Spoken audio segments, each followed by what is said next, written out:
Hi. I am your teacher. Call me Jay. Great to have you today.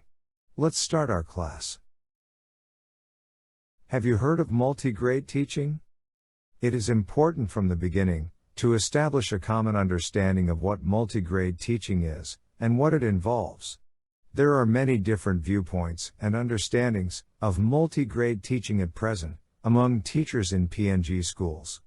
Availability of information is limited, so teachers may form their own ideas on what multigrade teaching involves, and they may not be consistent with each other.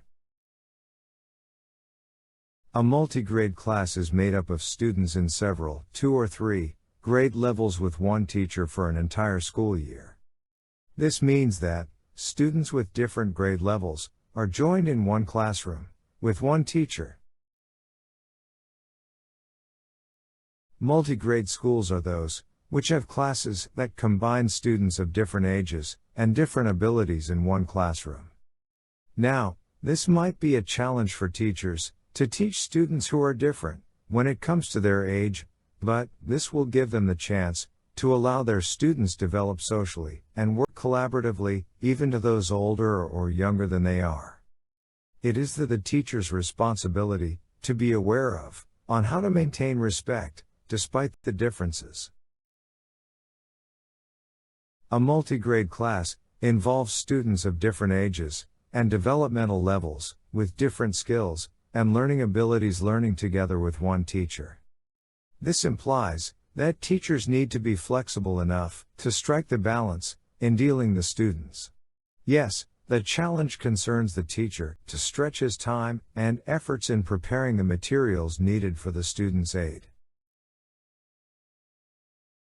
Multigrade should remain as a class for a minimum of 2 years, but often for 3 years. They should have the same classroom teacher for all those years. This will help the teachers know more about their students, for they have to teach them for longer years. Monitoring would be easier, and comfortability would be established, but the challenge of keeping the students out from boredom is great. Now, let me tell you on what multigrade teaching is not. Multigrade is not one teacher running between 2 classrooms to teach 2 separate grades with separate programs. This means that the teacher is not assigned to teach students in 2 different classrooms, teaching different levels, needing him to swiftly move from one section to another to monitor the students. Multigrade is not 2 classes working in isolation in the same room, seated at each end of the classroom, and being taught separate programs by one teacher. This means that students are not seated in row or column according to their grade level. The seating arrangement is mixed and changes from time to time.